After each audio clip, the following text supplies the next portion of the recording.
We're going to go straight to President Biden, who's going to comment on the death of Alexei Navalny. You know, like millions of people around the world, I'm literally both not surprised and outraged by the news. Reported death of Alexei Navalny. He bravely stood up to the corruption, the violence, and all the bad things that the Putin government was doing. In response, Putin had him poisoned. He had him arrested. He had him prosecuted for fabricated crimes. He sentenced him to prison. He was held in isolation. Even all that didn't stop him from calling out Putin's lies. Even in prison, he was a powerful voice for the truth, which is kind of amazing when you think about it. And he could have lived safely in exile after the assassination attempt on him in 2020, which nearly killed him, I might add. But he was traveling outside the country at the time. Instead, he returned to Russia. He returned to Russia, knowing he'd likely be imprisoned or even killed if he continued his work. But he did it anyway, because he believed so deeply in his country, in Russia. Reports of his death, if they're true, and I have no reason to believe they're not, Russian authorities are going to tell their own story. But make no mistake, Putin is responsible for Navalny's death. Putin is responsible.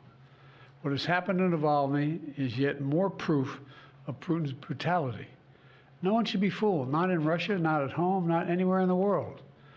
Putin does not only target his citizens of other countries, as we've seen in what's going on in Ukraine right now, he also inflicts terrible crimes on his own people. And as people across Russia and around the world are mourning Navalny today because he was so many things that Putin was not. He was brave, he was principled, he was dedicated to building a Russia where the rule of law existed and where it applied to everybody. Navalny believed in that Russia. He knew it was a cause worth fighting for, and obviously even dying for. This tragedy reminds us of the stakes of this moment. We have to provide the funding so Ukraine can keep defending itself against Putin's vicious onslaughts and war crimes. You know, there was a bipartisan Senate vote that passed overwhelmingly in the United States Senate to fund Ukraine. Now, as I've said before, and I mean this in a literal sense, history is watching. History is watching the House of Representatives. The failure to support Ukraine at this critical moment will never be forgotten. It's going to go down in the pages of history. It really is. It's consequential. And the clock is ticking. And this has to happen. We have to help now. You know, we have to realize what we're dealing with Putin. All of us should reject the dangerous statements made by the previous president that invited Russia to invade our NATO allies if they weren't paying up. He said if an ally did not pay their dues, he'd encourage Russia to, quote, do whatever the hell they want.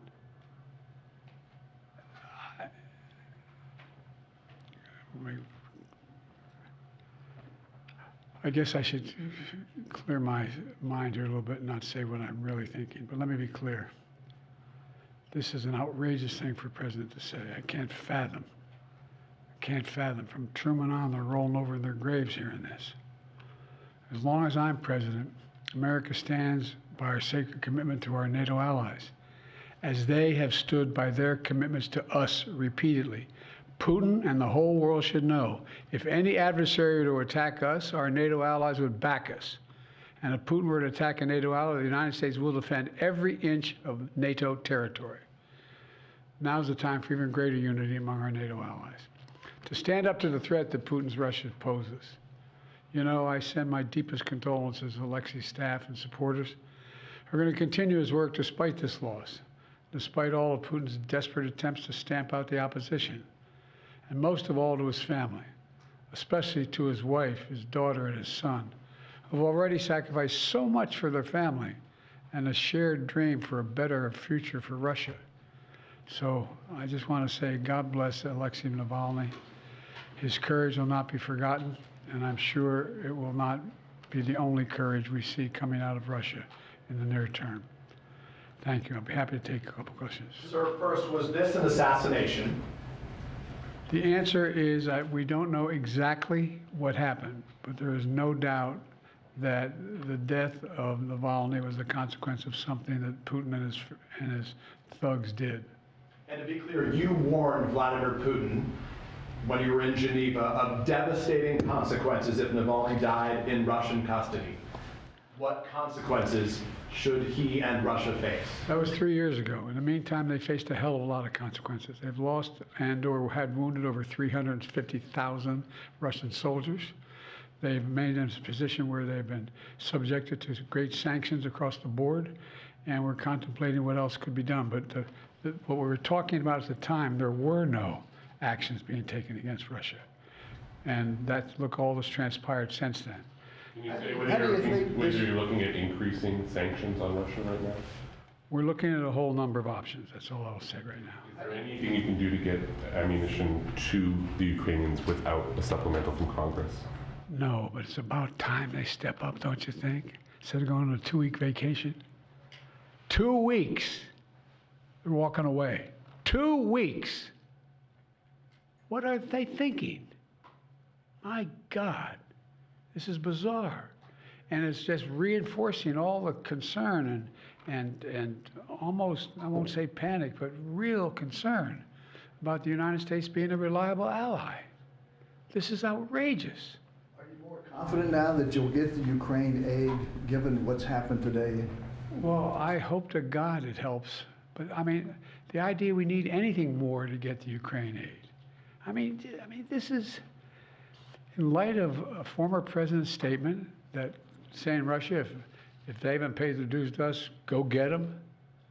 Come on, what are these guys doing? What are they doing? Sir, how concerned are you about the anti-satellite capability that Russia is developing, and what is your administration planning to do in response? First of all, there is no nuclear threat to the people of America or anywhere else in the world with what Russia is doing at the moment, number one. Number two, anything that they're doing or they will do relates to satellites and space and damaging those satellites potentially. Number three, there is no evidence that they have made a decision to go forward with doing anything in space either. So what we found out, there was a capacity to launch a system into space that could theoretically do something that was damaging. Hadn't happened yet, and my hope is it will not. Thank you all. Thank you, Mr. President. I'll take one more. Thank you, Mr. President.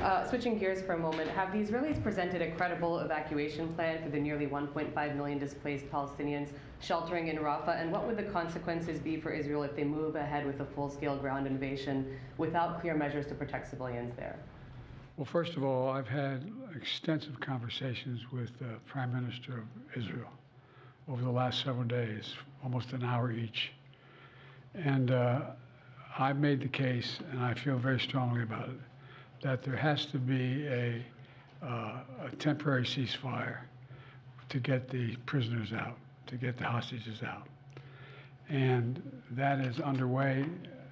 I'm still hopeful that that can be done.